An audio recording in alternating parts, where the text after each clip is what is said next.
JD. Ang kwentong ito ay hango sa totoong buhay. Mula ito sa isa nating kabayan na itago na lamang natin sa pangalang Felix. Taong 1984, probinsya ng Cebu. Mula sa syudad, dumayo ng probinsya para idulog sa manggagamot ang kondisyon ng nakababatang kapatid. Ang sabi ng maglalako, posibleng pinaglaruan ng engkanto ang bata. Ito rin mismo ang nagmungkahi na ipasuri sa binisayang manggagamot. Nung una, inakala na pineperahan dahil kaanak ang nirekomenda. Minsan ang naloko sa ganitong paraan kaya hindi pinansin. Subalit makalipas ang mga araw lumala ang kalagayan ng kapatid. Sa muling pagdaan ng maglalako, nagpasama ang binata sa probinsyang sinabi nito.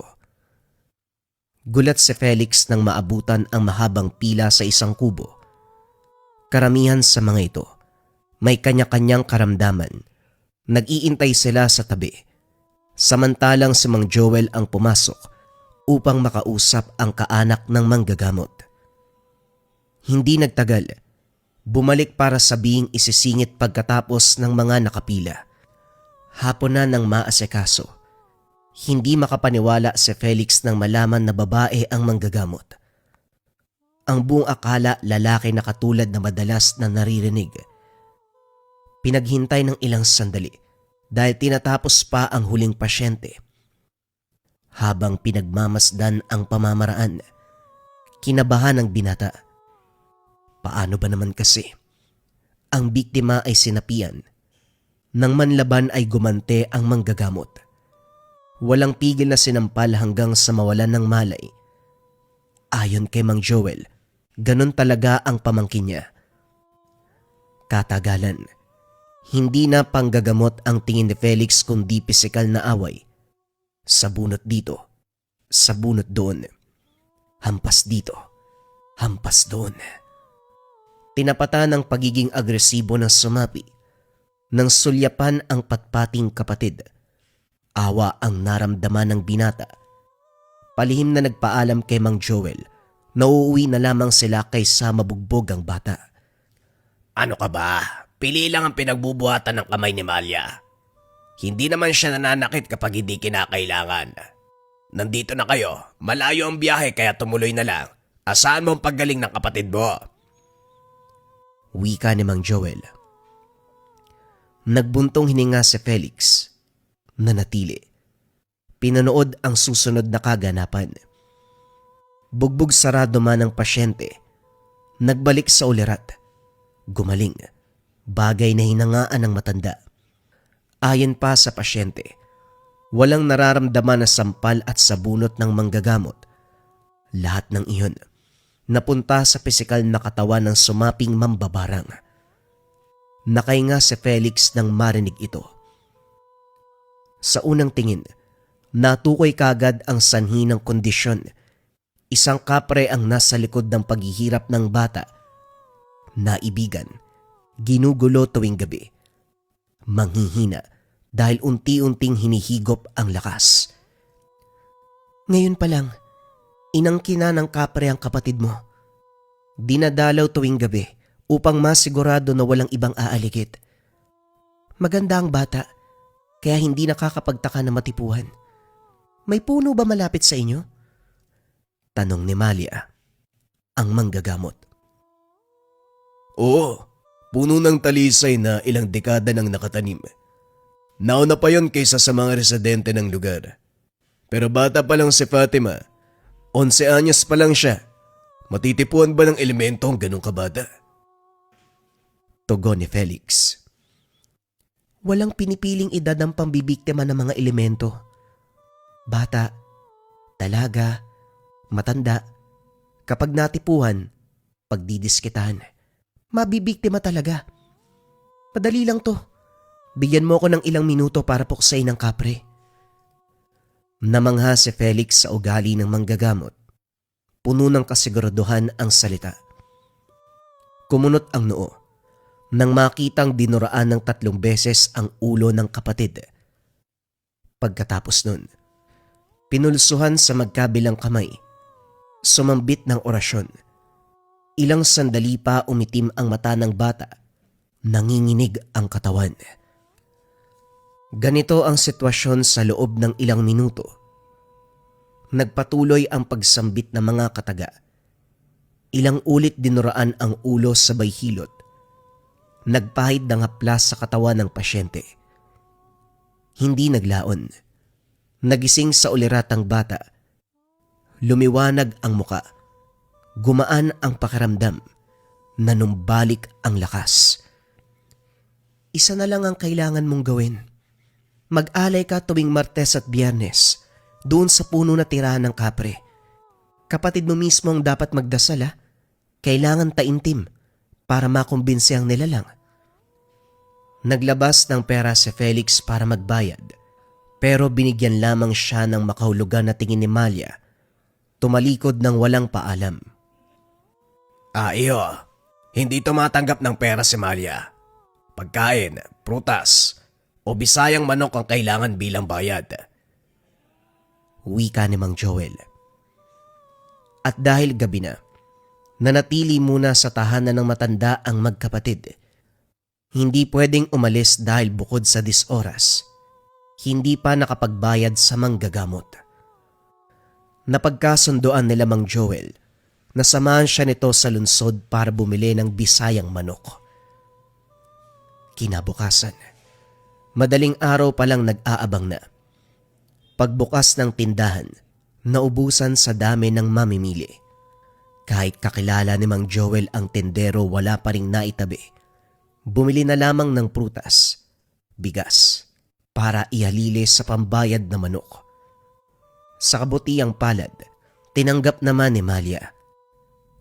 Pagbalik ng tahanan, isinagawa kagad ni Felix ang pag-aalay. Araw ng Martes, kung kaya't hindi pinalampas ang pagkakataon.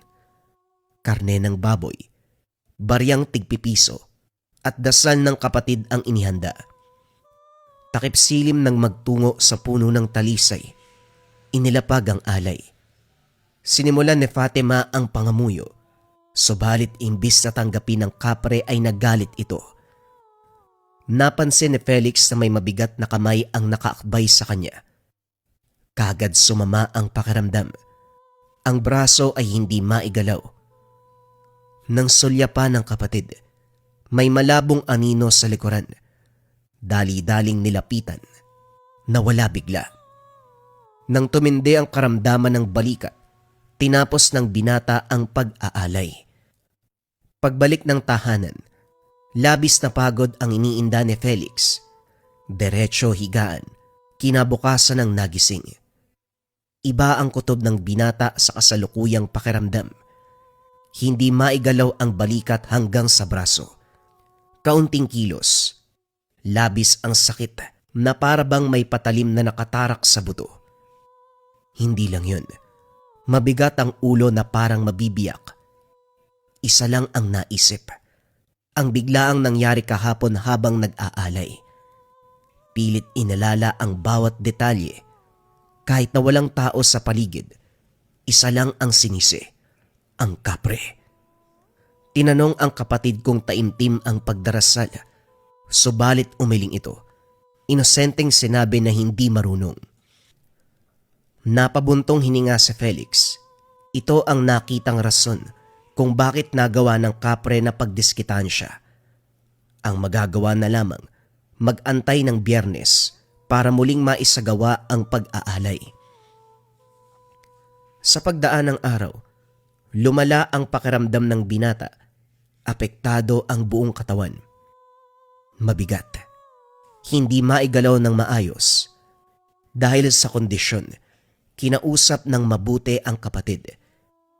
Tinuruan kung paano magdasal.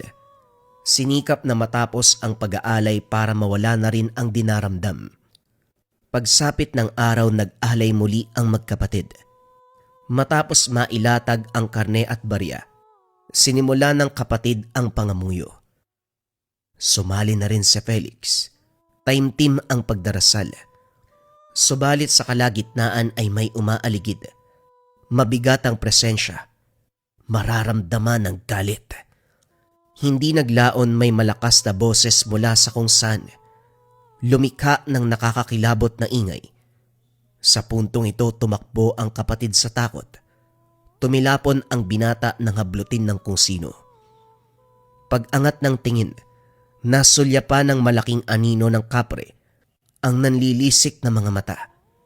Wala sa sariling kumaripas ng takbo ang binata. Pagdating ng tahanan, lumala ang pananakit ng balikat at braso. Saktong dumaan si Mang Joel, binanggit ng binata ang nangyari. Nagmungkahi kagad na bumalik ng probinsya para ipasuri sa manggagamot. Napailing si Malia nang ibahagi ni Felix ang kaganapan. Hindi maitago ang galit dahil 1 o 2 beses lamang ang pag-aalay. Kapag bigo, siya bilang manggagamot ang babalikan ng nilalang. Hindi lang yun, maging ang pasyente ay posibleng magdusa muli. Sinuri ang bata pero laking gulat dahil walang makapa na karamdaman. Nang mapasulyap kay Felix, dito nagbago ang reaksyon. Bigla niyang sinabuyan ng lana, nagbato ng mga salita. Nang tumagal naging personal para sa binata dahil hindi naglaon bigla itong nanampal. Gaganti na sana pero nakaramdam ng kaginhawaan. Gumaan ang mabigat na pakiramdam. Hinayaan niya itong manampal hanggang sa tumigil ng kusa. Sa puntong ito ikaw naman ang mag-aalay. Bisayang manok, babae na itimang paa, isang ogis, bisayang itlog, barya at 3 tabako. Ako mismo ang gagawa ng pag-aalay. Pupuntahan kita sa inyo sa takdang araw. Siguraduhin na handa ang lahat sa oras na yon. Wika ni Malia. Matapos ang pag-uusap, nagpasama kay Mang Joel sa paghahanap ng binisayang manok at itlog. Kaso walang nakita. Nagkaubusan dahil marami ring bumili bilang pambayad sa mga naagrabyadong elemento. Nagtungo kung saan, subalit walang matagpuan. Nangako na lamang si Mang Joel na ito magpapatuloy sa paghahanap. Dadali na lamang sa takdang araw ng pag-aalay. Pagbalik ng tahanan, nakiramdam si Felix sa takbo ng pangyayari. Panay ang titig sa puno ng talisay na matatanaw lang sa likod ng bahay. Sa isip ay nagdasal ng taimtim. Hiniling sa elemento na wag pasobrahan ang pagpataw ng karamdaman. Walang ideya ang binata kung gumana ang pagdarasal pero inulit-ulit sa tuwing hapon. Sa paglipas ng mga araw, inantay ni Felix ang pagdating ni Malia at Mang Joel. Nakalimutang magtanong kung kailan. Si Mang Joel naman ay nasa probinsya pa. Habang tumatagal, sa dami ng gawain, nawaglit sa isipan ang tungkol dito. Subsob sa trabaho si Felix, ang kapatid naman ay inatupag ang pag-aaral. Minsan na lang sila magpang-abot sa tahanan. Lingid sa kalaman ng binata, may bagong iniinda ang kapatid. Naghalo na rin ang pakiramdam niya. Pagod sa trabaho at ang lihim na pag-atake ng elemento. Hindi nagtagal, umuwi silang magkapatid na diretso bagsak sa higaan. Wala ni isang nakaimik. Mabigat ang katawan. Hindi na malayan ang paglipas ng oras. Pagmulat ng mga mata ay umaga na. Hindi makabangon. Parang dinaganan ng toneladang bigat ang katawan. Maging ang kapatid ay hirap sa pagkilos. Mabuti na lamang napadalaw si Mang Joel upang ibigay ang bisayang manok. Nang makita ang kalagayan, kagad tinawag ang pamangkin. Sinuri ni Malia. Nilapatan ng paunang lunas ang kondisyon ng magkapatid. Dito rin nalaman ang dahilan ng panibagong karamdaman. Sa kalokohan ni Fatima, pinuntahan ng puno ng talisay. Tinagataga ang puno. Pinagmumura ang elemento. Sa kilos na galit ng husto ang kapre, pinatawa ng parusa ang magkapatid. Gayunpaman, gumaan ang pakiramdam ng malapatan ng orasyon. Sa dinami-dami ng pasyente ko, kayong magkapatid ang bukod tanging matigas ang ulo. Ikaw, Felix, nasa 8 gulang ka na pero hindi man lang magawang gabayan ng nakababatang kapatid. Mabuti na lang, pinaluwas ko rito si Tio Joel. Kung hindi, bangkay na kayong maaabutan. Sa susunod na linggo pa sana yung punta namin eh. Hindi magawang mag-alay dahil hindi pa takdang araw. Ang ginawa na lamang ng manggagamot, mag-orasyon sa tahanan, magpausok ng insenso. Pinipigilan nito ang pagtatangka ng elemento na pumasok ng bahay para maggasik ng kasamaan. Bawat pintuan, bintana ay nilagyan ng pangontra. Maigpit ang payo ni Malia sa magkapatid. Paulit-ulit na pinagsabihan lalo na si Fatima. Nang umalis sina Malia at Mang Joel, hindi may tago ni Felix ang pangamba. Tiwala naman siya sa pananggalang na inilapat sa paligid, pero hindi may tatanggi ang banta ng elemento. Binantayang maigi ang kapatid, iniiwasang makagawa ng pagkakamali. Sa kabutiang palad, walang nangyari sa nakalipas na linggo hanggang sa sumapit ang araw ng pag-aalay. Kinatay ang manok na Bisaya. Nilaga kasabay ang itlog. Inihanda sa isang nigo kasama ang tabako, kanin at barya. Nagtungo sila sa puno ng talisay. Hindi pa sinisimulan ang ritual, humagupit ang banta ng kapre. Sunod-sunod na nahulog ang mga tuyong dahon, maging ang sanga ay bumagsak. Nayanig kahit wala namang hangin. Hindi lang yun, maririnig ang nakakakilabot na boses. Ano man ang mangyari, walang makikinig sa panggugulo ng kapre. Pumikit ang lahat. Magsimula kayo sa pangamuyo. Sinunod nila Felix, Fatima, sumabay na rin si Mang Joel. Pinagmasdan ni Felix ang hakbang ni Malia. Hindi marinig ang sinambit, pero bumubuka ang bibig. Nagpausok ng kamangyan, dinasalan ang alay bago inilapag sa paanan ng puno. Pagkumpas ng kamay, pag-oorasyon, inilibot sa puno ang pausok. Ito ang paulit-ulit na ginawa. Nag-abot ng barya sa kanilang magkapatid. Inutusang ihagis sa puno kasabay ng paghingi ng tawad. Nang magawa ang lahat, nagukay sa tabi ni Mang Joel na sakto lang ibinaon ang nigo ng alay. Pagkatapos ito, muling nag-orasyon si Malia. Nang matapos ang babae, lumakad na sila pauwi. Ipinagpatuloy ang dasal sa altar ng tahanan. Mahaba-haba ang inabot na oras. Natapos din makaraan ang ilang sandali. Nakahinga si Felix. Sa wakas nakapagbayad na rin sa lahat ng kasalanan sa kapre.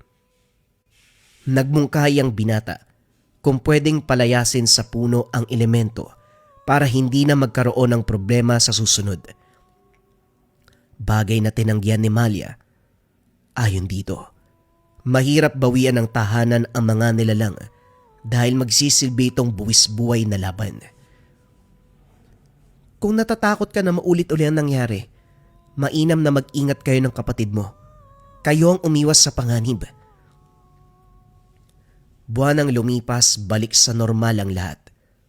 Subsob sa trabaho si Felix. Sa pag-aaral naman, binuhos ng kapatid ang buong oras. Tuwing Sabado at Linggo, pumupunta sa tahanan ng kaklase si Fatima para magsagawa ng proyekto. Ang binata naman ay magtutungo sa mga kaibigan para maglibang. Parehong may kanya-kanyang mundo. Sa hindi inasahan, habang tumatagal ang paggala, nakasalubong ng panganib at muli nakaranas ng karamdaman. Kakaiba ngayon dahil may resulta mula sa ospital. Tumor sa buto ang lumalabas kay Fatima. Kay Felix naman ay kanser sa atay. Nagtataka sa takbo ng pangyayari. Naguguluhan dahil kakagaling lang sa gupit ng kapre. Ngayon ay may diferensya sa kalusugan. Mabilis ang kaganapan. Parehong nanghina dulot ng karamdaman. Naninilaw ang balat ni Felix. Ang kapatid naman ay hindi makagalaw dahil sa sakit sa buto. Naging mahirap ang araw-araw na gawain. Humantong sa punto na sinisisi ang Diyos sa parusang natatanggap. Nang malaman ng kaanak, dinala sa espesyalista. Sinubukang gamutin, subalit walang pagbabago. Sa paglipas ng panahon, palala ng palala ang kondisyon. Sa huli, ospital na mismo ang sumuko. Umuwi sa tahanan, doon mano-manong inalagaan. Isang hapon, napadaan si Mang Joel para maglako ng taho. Nagulat dahil kakagaling lang sa pakikipaglaban sa elemento. Ngayon ay meron na namang iniinda. Kinutuban sa sanhi ng karamdaman, kung kaya't nagmamadali sa pagtawag sa pamangkin upang ipasuri ang magkapatid. Dumaan ang araw. Tumawag ito at sinabing may inagrabyadong mambabarang. Nagkatitigan ang magkapatid. Hindi maisip ang pangyayari. Inalala ni Felix ang nakaraang kalokohan. Pag-iinom lang naman ang inatupag kapag kasama ang mga barkada.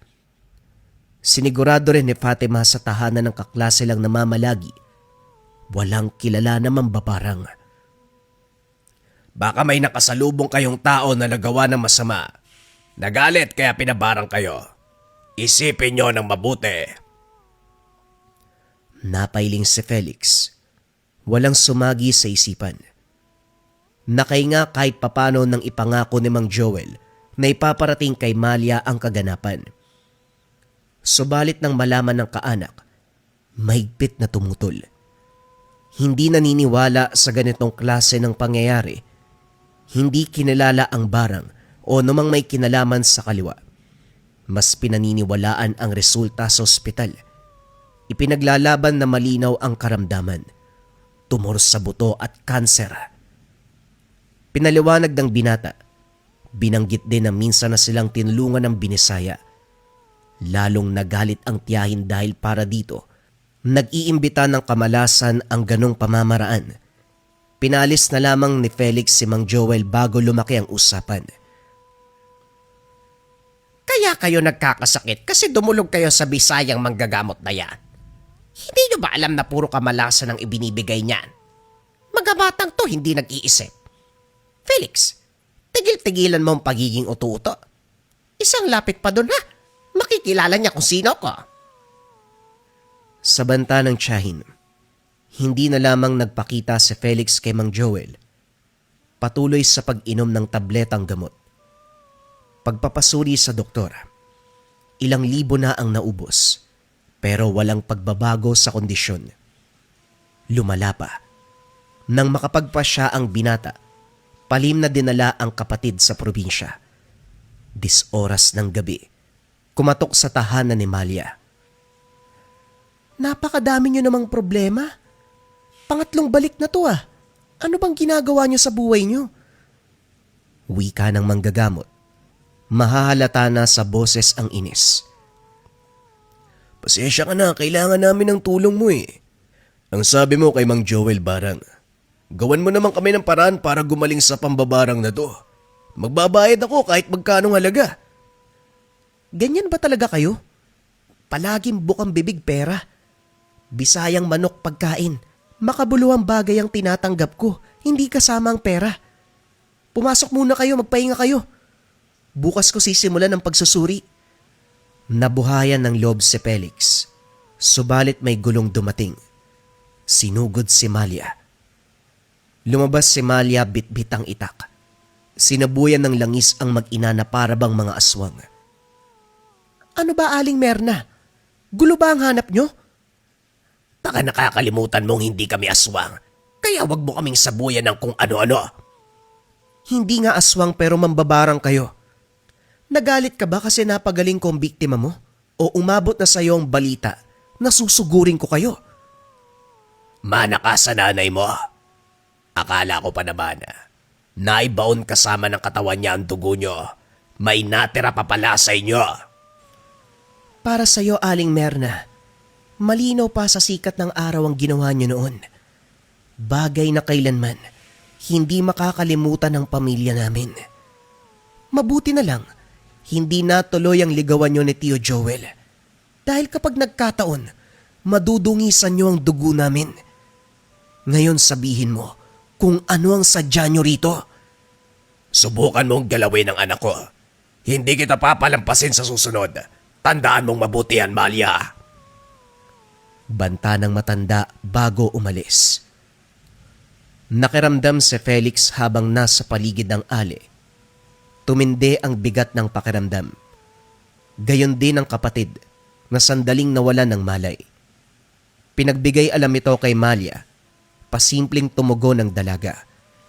Siya ang bumarang sa inyo. Huwag na kayo magtaka. Nilinaw ng dalaga kung saanong paraan. Naalala ni Felix ang unang pagdayo sa lugar. Noong naghahanap ng bisayang manok kasama si Mang Joel, may aksidenteng nabunggo. Malakas ang pagkakabangga niya kaya nagalit ang ali. Dito lang naalala na si Aling Merna ang ali. Dagdag pa ni Malia, likas ang kasamaan ng ginang na kahit mapasulyap lang dito ay sapat ng dahilan upang mambarang. Buong pamilya ang pinupunterya. Pagsapit ng umaga, sinuri ni Malia ang kondisyon ng magkapatid. Kagad dilapatan ng pangontrang dasal na siyang unti-unting pumigtas sa nakakonektang sumpa. Pinainom ng langis at pinahiran ang buong katawan. Pagkatapos ng mahaba-habang orasyon, isinagawa ang isa-isang pagtanggal ng insekto. Una si Fatima, dinuraan ng 3 beses ang hita at saka hinilot. Walang ideya si Felix kung para saan ang pagdura. Tahimik na lamang nananood. Habang naghihilot, may nabuong bukol, sinugatan at sa puntong pinisil. Sa lagubang ang lumabas. Nilinis ang sugat at saka mano-manong tinahi. Tinapala ng dinikdik na lamang dahon pagkatapos. Si Felix ang sumunod. Tagiliran ang hinilot. May bukol na nabuo. Pagsugat lumusot ang salagubang. Nilinis ang sugat at mano-manong tinahi kagaya sa kapatid. Hindi nakaramdam ng sakit sa pag-alis ng insekto, pero sa pagtahi ay napadaing. Gayunpaman, hindi na alintana dahil naisalba ang kondisyon. Pagkatapos ito, si Malia ang mag-isang nagritual. Nilapatan ng orasyon ang nakuwang salagubang, inutusang bumalik sa mambabarang. Hindi binahagi kung para saan. Makaraan ng ilang oras nagbago ang pakiramdam ng magkapatid. Unti-unting humupa ang kondisyon hanggang sa nanumbalik sa normal. Magpapaalam na sana si Felix, pero laking gulat nang mapansing nangihina si Malia. Hindi ito makausap. Sakto naman na dumating si Mang Joel, siya ang humarap sa pamangkin. Hindi talaga matigil ang Merna na yan. Pagkatapos sa mga tao, pamangkin ko naman. Ayaw niya kaming tantanan. Pwes, ako mismo makakalaban niya. Walang imik na sinundan ng tingin ni Felix ang matanda. Nagbitbit ng itak at saka nagmarcha palabas. Inihabilin sa binata ang pangalaga kay Malia, subalit ayaw magpaistorbo ng dalaga. Nagintay si Felix hanggang marinig ang boses ni Mang Joel. Duguan ito. May saksak sa tiyan. Nagmamadali sa pagtawag kay Malia para gamutin ang matanda. Sa kabutiang palad ay naisalba. Sa puntong ito si Malia naman ang galit. Lumabas. Sumugod kung saan. Hindi nagkaroon ng pagkakataon si Felix na makapagsalita. Gusto nang makalis sa takot na madamay sa gulo. Kaso nga lang, nahihiyang umalis ng walang paalam.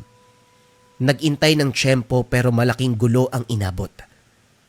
Naglalaki ang boses ni Malia at Aling Merna ang maririnig sa buong dako. Kinakabahan dahil ibang salita ang namutawi sa bibig. Wika pa ni Mang Joel, nagbabatuan ng orasyon. Sumiksik sa sulok si Felix at ang kapatid. Si Mang Joel naman, hinikayat si Malia na tapusin ang ali. Napatanda na lamang ng krus ang binata. Lumaki ang gulo. Nagsara ng bintana at pintuan ang mga kapitbahay. Si Felix naman, nagtatanong kung nasaan ang Lana. Naisip na gamiting proteksyon kung sakali. Pinayuhan naman sila ni Mang Joel na wag nang mag-alala dahil hindi ugali ni Malia na pabayaan ang nasa paligid. Hindi naglaon kusang umatras si Aling Merna nang mapansing nakikinig ang kapitbahay. Nakahinga si Felix, pero ang inakalang tapos na ay hindi pa pala. Nagritual si Malia sa kabilang silid. Nilapatan ng orasyon ang insektong nagsilapit.